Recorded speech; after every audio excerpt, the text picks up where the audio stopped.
Antes de mergulhar nesta história incrível, considere se inscrever no canal e ativar o sininho.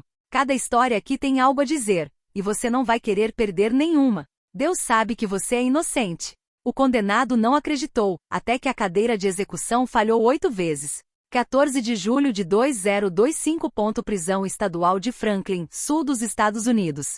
Em uma cela apertada com paredes em ruínas, descascando com o tempo, Malik Johnson estava deitado de costas, com os olhos fixos no teto rachado. Cada rachadura, cada imperfeição, ele as conhecia de cor. Tinha se tornado o único mapa do mundo, por quase 17 anos atrás dessas grades, anos contando os dias, as batidas do coração, as batidas das asas dos insetos raros que ousaram se aventurar neste lugar de silêncio e morte. Hoje não foi um dia como qualquer outro. Hoje deveria ser seu último dia na Terra. A cela estava a mal 9 metros quadrados, uma cama de metal aparafusada à parede, um colchão fino com molas gastas, uma pia enferrujada e um vaso sanitário sem tampa. Sem janelas.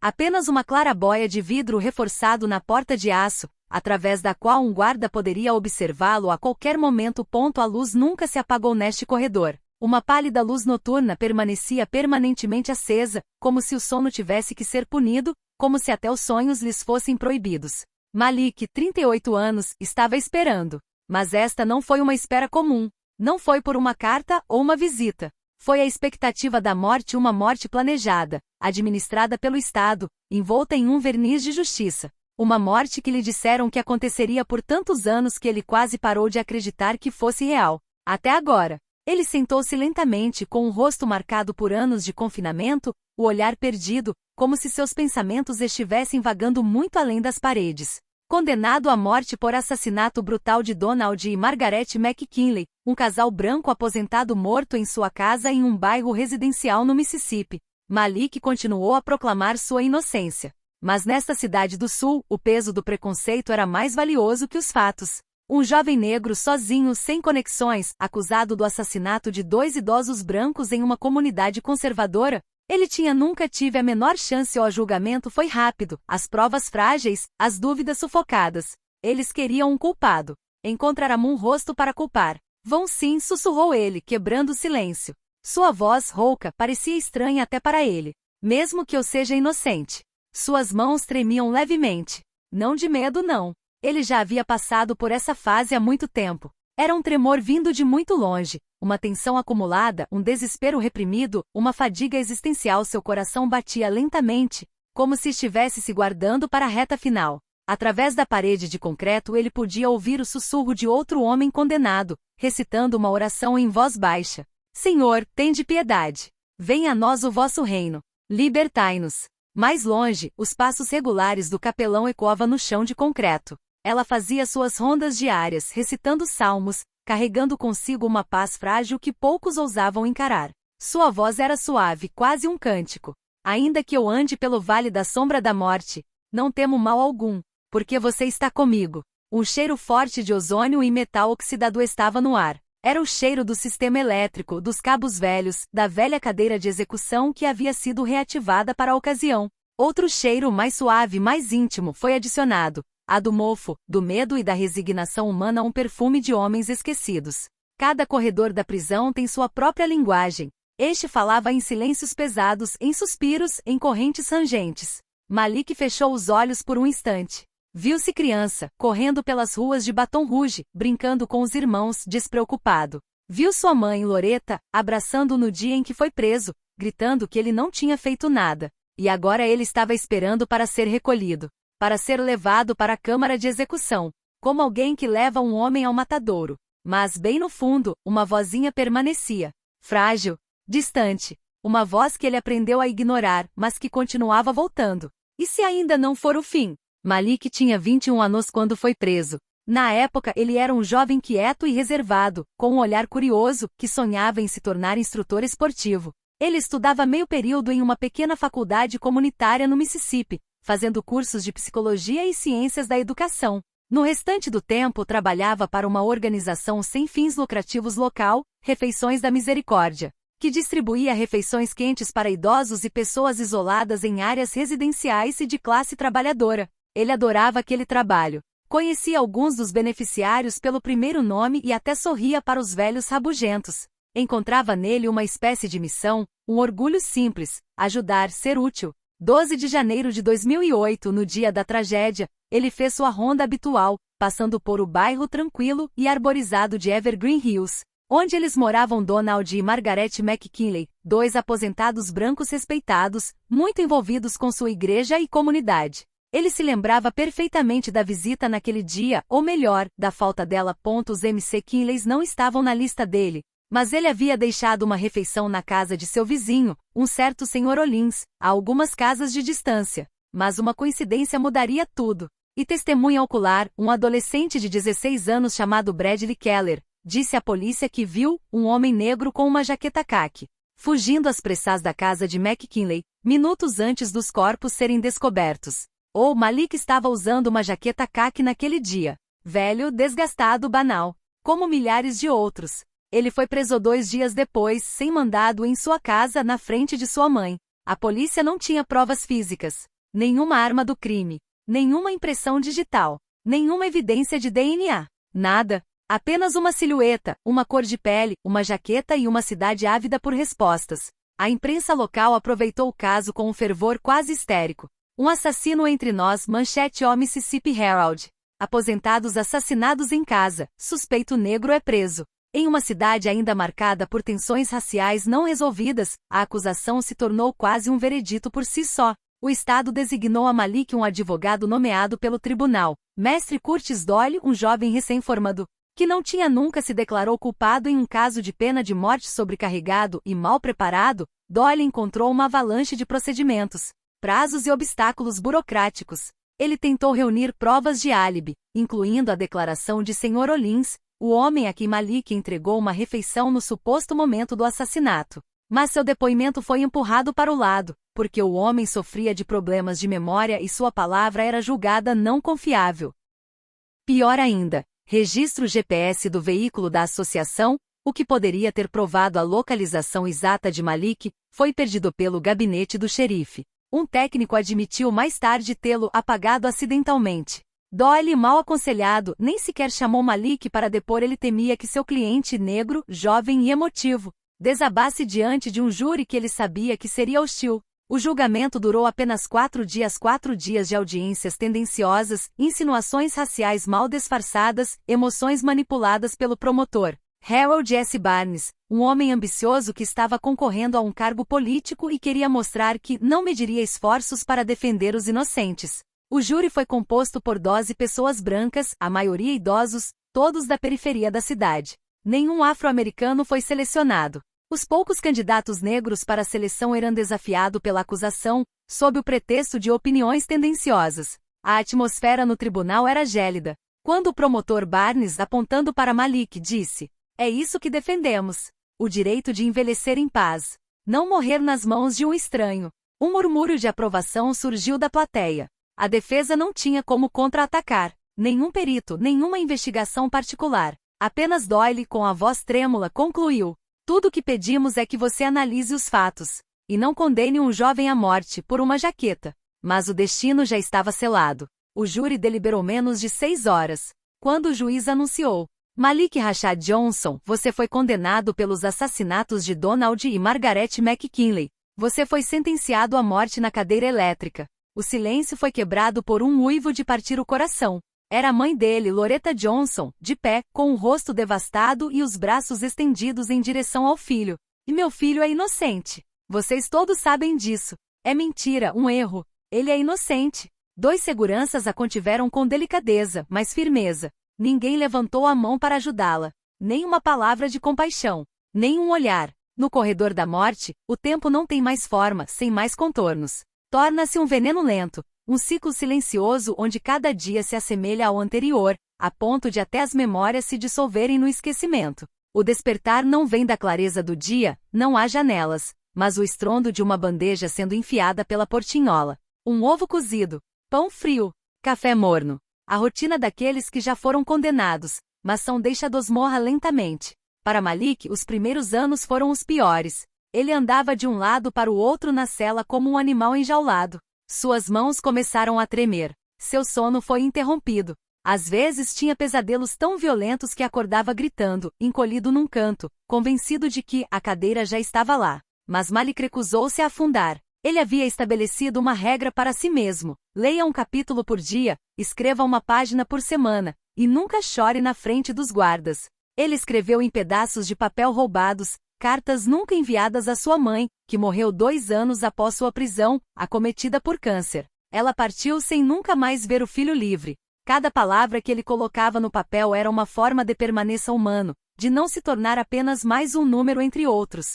Um número de celular em um sistema que tritura rostos. Mas a oração, isso era diferente. Ele rezou sim, mas sem realmente acreditar. Como um gesto mecânico, transmitida desde a infância, pela mãe que lhe dizia muitas vezes, nas noites de tempestade: Deus zela por aqueles que o mundo rejeita. Mas qual é a utilidade de rezar? Ele às vezes pensava, quando tudo parece surdo ao seu chamado. Isso a irmã Grace Whittaker, que pouco a pouco, fez sua parede interna oscilar. Ela não era nada impressionante. Uma mulher branca na casa dos 60, com cabelos grisalhos sempre presos para trás, vestida de forma simples, com óculos redondos e uma voz suave que carregava ternura sem nunca forçar emoção. Ela veio numa quarta-feira de manhã. Ela bateu suavemente no portão da cela. Olá, Malik. Meu nome é Grace. Estou aqui para conversar, se você quiser. Ele não respondeu, mas ela sentou-se numa cadeira do outro lado do portão e esperou. 15 minutos. Sem dizer nada. Então ela se levantou. Eu voltarei. E ela voltou. Toda semana. Mesmo dia. Mesma hora. Sempre com uma garrafa térmica de chá, um bilhetinho, um sorriso. Aos poucos, Malik aceitou a presença dela. A princípio não disse muita coisa. Assentiu. Ouviu. Mas percebeu que ansiava por essas quartas-feiras com uma espécie de impaciência misturada à vergonha. Ela nunca lhe fez perguntas muito diretas. Ela não veio para impor Deus a ele ou para salvá-lo. Ela veio para ouvi-lo, para ver o homem que ele ainda era. Um dia, ela lhe disse, olhando-o diretamente nos olhos: Deus não se esquece de ninguém, Malik. Mesmo quando o mundo faz vista grossa. Mesmo quando a justiça é surda. Ele desviou o olhar. Ele não queria que ela visse raiva nele. Não contra Deus, mas contra este silêncio, este céu vazio, esta injustiça. Então por que ele deixou isso acontecer? Ele disse um dia em voz baixa: Por que minha mãe morreu sem respostas? Por que ainda estou aqui se não fiz nada? Ela não respondeu imediatamente.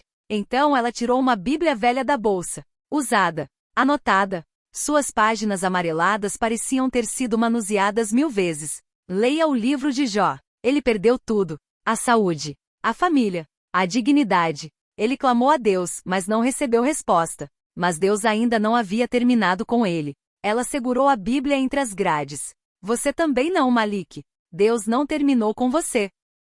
Naquela noite Malik abriu a Bíblia. Lentamente. Leu em voz baixa. O homem nascido de mulher tem vida curta e cheia de tormentos. Ela cresce como uma flor e depois murcha. Ele foge como uma sombra e não permanece. Ele fechou os olhos. Talvez Jó não fosse uma história que lhe desse esperança. Talvez fosse apenas um espelho. O de aqueles que sofrem sem motivo mas se recusam a extinguir sua luz. Ele continuou lendo. Um verso de cada vez.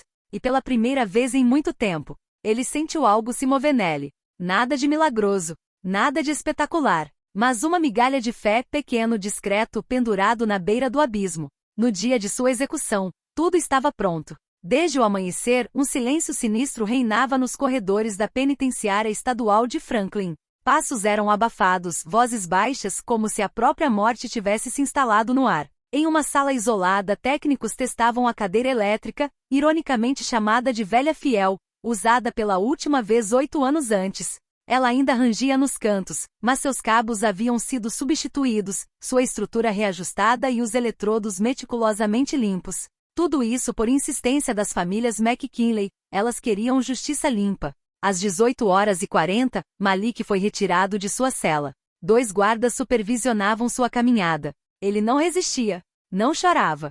Parecia distante, como se já tivesse deixado este mundo em algum lugar entre a condenação e a espera. Seu andar era lento, quase solene. Vestia um macacão branco passado a ferro para a ocasião, e tinha uma expressão fixa no rosto. Na sala de observação, Rebecca McKinley, filha do casal assassinado, estava na primeira fila, com os braços cruzados sobre o peito e os olhos vermelhos, mas secos. Ao seu redor, jornalistas rabiscavam nervosamente em seus cadernos. Ao fundo, um promotor aposentado e 2 policiais veteranos observavam em silêncio, como se estivessem encerrando um antigo capítulo. A irmã Grace Whittaker também estava lá em silêncio, com as mãos entrelaçadas em volta do rosário.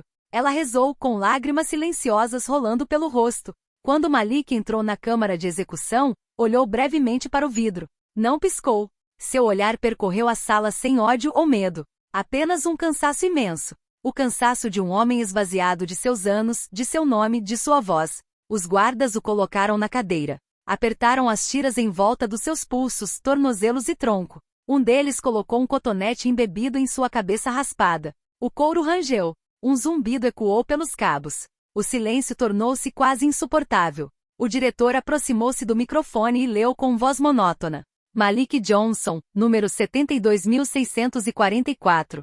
Você foi condenado por duplo homicídio e sentenciado à morte por este tribunal do condado. Antes da execução, você tem o direito de dizer suas últimas palavras. Malik respirou fundo, com o olhar ainda fixo na janela. Pescou lentamente. Então, com a voz calma e serena, disse: Eu nunca matei ninguém. E se Deus existe, que ele o mostre agora. Um murmúrio percorreu a sala. O diretor assentiu. O carrasco, um homem anônimo usando máscara e viseira, colocou a mão na alavanca. Ele abaixou a primeira tentativa. Um som agudo, quase metálico, ecoou pela sala. Um clarão invisível atravessou a sala, acompanhado pelo cheiro de ozônio e plástico aquecido. Mas, nada. O corpo de Malik permaneceu imóvel. Nem um espasmo, nem mesmo uma contração. As testemunhas se entreolharam, atonitas. Algumas acharam que era um atraso, outras, um problema técnico. O técnico franziu a testa, murmurou algo e se inclinou sobre a caixa elétrica. Verificou os fusíveis e deu um toque no painel de controle. Segunda tentativa. A corrente foi enviada novamente. Um zumbido baixo encheu a sala, e então parou abruptamente. Como se uma mão invisível tivesse puxado o cabo principal. O diretor da prisão, um homem frio e metódico, endireitou-se na cadeira, visivelmente irritado. De braços cruzados, lançou um olhar incisivo para a equipe técnica. Terceira, quarta, quinta tentativa. O mesmo ritual. Correias apertadas. Ordens breves. Um impulso enviado. E todas as vezes nada. Nenhuma faísca. Nenhum tremor no corpo de Malik. Ele respirava calmamente, com os olhos abertos, como se esperasse por outra coisa. Como se ele sabia. O silêncio tornava-se pesado, quase sagrado. Na sala de observação, sussurros tímidos se elevavam. Um jornalista se inclinou para perguntar discretamente a um colega. Você acha que isso já aconteceu antes? 8 vezes? Nunca de memória. É impossível. Sexta tentativa. Desta vez a máquina tentou funcionar. As luzes do teto começaram a piscar. Um zumbido agudo surgiu no ar. Antes de um estaloseco por explodir todo o sistema. A sala mergulhou brevemente na escuridão.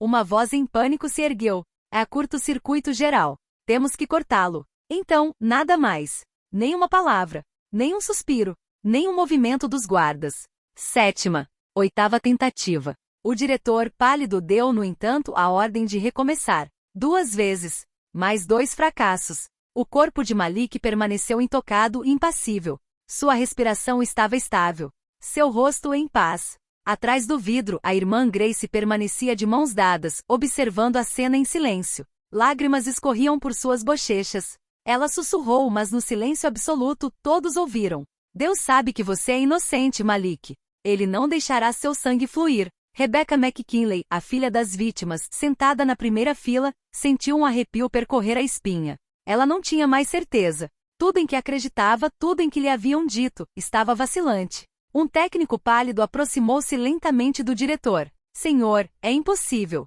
A máquina não está mais respondendo. Mesmo com a troca do relé vai levar dias. O diretor, com os punhos cerrados, voltou-se para o promotor presente. Precisamos entrar em contato com o governador. Agora. Malik, ainda preso, sussurrou em voz baixa. Eu ainda estou aqui. E nunca matei ninguém. Talvez finalmente alguém me ouça. A execução foi imediatamente suspensa. O silêncio na sala tornará-se irreal. Mesmo os mais céticos, os mais endurecidos entre as testemunhas não ousavam mais trocar uma palavra. O diretor da prisão, Walter Griggs, um homem pragmático e geralmente indiferente, empalidecera. Ordenou que Malik voltasse para sua cela enquanto uma equipe técnica era mobilizada com urgência. Nas horas que se seguiram, a penitenciária estadual de Pineil transformou-se em um verdadeiro canteiro de obras. O engenheiro-chefe do estado, um certo Dr. Raymond Beck, acompanhado por um grupo de especialistas em alta voltagem, foi enviado. Desmontaram a cadeira elétrica, apelidada com humor negro de velha fiel, peça por peça, testando cada fio, cada componente. Esta máquina está em perfeitas condições, disse Beck secamente para as câmeras. Em teoria, deveria ter funcionado 8 vezes. Não há nenhuma explicação técnica válida. Os jornais correram para cobrir a história. No dia seguinte, as manchetes se sucederam, oscilando entre o sensacionalismo e o choque. A execução que se recusa a acontecer. 8 tentativas, 0 volts. Graça divina para um condenado? Milagre ou perturbação? A morte repelida pela própria máquina. Mas isso foi apenas um prelúdio para o verdadeiro choque que estava por vir. 3 dias depois, em um quarto de hospital precário no estado vizinho, um homem morria lentamente de câncer generalizado. A. Hanson. Um nome esquecido pela justiça, mas não pelos arquivos.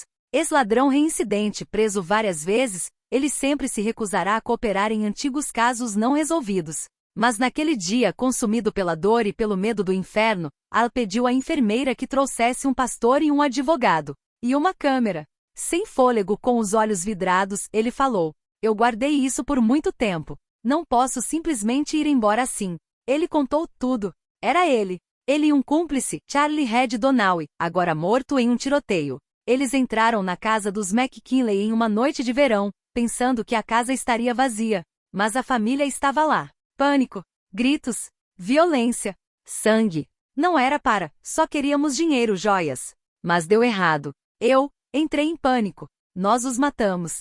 Os 3. Ele fez uma pausa, seus olhos marejados olhando para o teto. Então descobri que um cara, Malik, tinha sido preso, julgado, condenado. Mas eu estava com medo. Com muito medo de morrer na cadeia. Covarde demais. Ele abaixou a cabeça, com lágrimas escorrendo pelo seu rosto magro. Não posso mudar o passado. Mas não quero que minha alma apodreça. Malik é inocente. Sempre foi. O advogado que assistiu à confissão encaminhou imediatamente a gravação ao Ministério Público. Foi um terremoto judicial. O Estado, compelido pela onda de choque causada pela confissão de Al Hanson, imediatamente abriu uma nova investigação judicial. Um elemento crucial foi ignorado durante todos esses anos: DNA encontrado sob as unhas de Margaret McKinley durante o primeiro julgamento. Essas evidências foram consideradas secundárias, ou mesmo negligenciadas, por falta de recursos ou indiferença. Mas agora, esse DNA foi confrontado com o perfil genético de Al Hanson. O resultado foi claro: uma combinação perfeita. Essa revelação tornou-se a base para uma série de revisões. Os promotores foram forçados a reconhecer que Malik Johnson havia sido vítima de um colossal erro judiciário. Seu nome foi oficialmente inocentado. O caso foi reaberto. Todas as acusações foram retiradas. Algumas semanas depois, uma sentença reabilitou Malik e retirou sua sentença de morte. O 3 de setembro de 2025, depois de 17 anos na prisão e uma luta feroz por sua liberdade, Malik Johnson finalmente atravessa os portões da prisão. A mídia esperava em massa, com as câmeras apontadas para ele, e a luz forte o forçando a encarar o mundo que ele havia perdido. Ele vestia um terno azul simples, emprestado por uma associação que ajuda ex-presidiários. O terno lhe caía estranhamente bem, enfatizando tanto sua fragilidade quanto sua recém-descoberta dignidade. De frente para os microfones, ele respirou fundo e falou com uma voz clara, cheia de gravidade, mas também de esperança. Tiraram-me a juventude. Minha mãe morreu enquanto eu estava preso, sem nunca saber a verdade. Perdi tudo. Mas estou vivo. E hoje a verdade finalmente veio à tona. Lágrimas brotaram nos cantos de seus olhos, mas seu olhar permaneceu orgulhoso, fixo, determinado. Malik nunca mais voltou para sua cidade natal, onde as lembranças de sua condenação pairavam como uma sombra. Ele escolheu se estabelecer em Chicago, uma cidade maior, mais anônima, mas também mais aberta às causas que ele queria defender. Ele rapidamente fez seu nome como palestrante inspirador, convidado para universidades, centros comunitários, eventos dedicados aos direitos civis e reforma judicial. Ele então se tornou porta-voz de uma fundação nacional dedicada à luta contra erros judiciais e a pena de morte. Ao mesmo tempo, ele publicou um livro que causou sensação. 8 vezes tentaram me matar, Deus me protegeu. Em suas palestras, ele sempre encerrava com uma citação que se tornou seu grito de guerra: uma mensagem de esperança para todos aqueles que injustamente sofrem nas sombras. Deus sabe que você é inocente. Mesmo que o mundo o acuse, mesmo que tudo pareça perdido, a verdade não pode morrer. Malik Johnson havia se tornado muito mais que um homem salvo. Ele se tornou um símbolo, um farol na noite para todos aqueles que a justiça havia esquecido.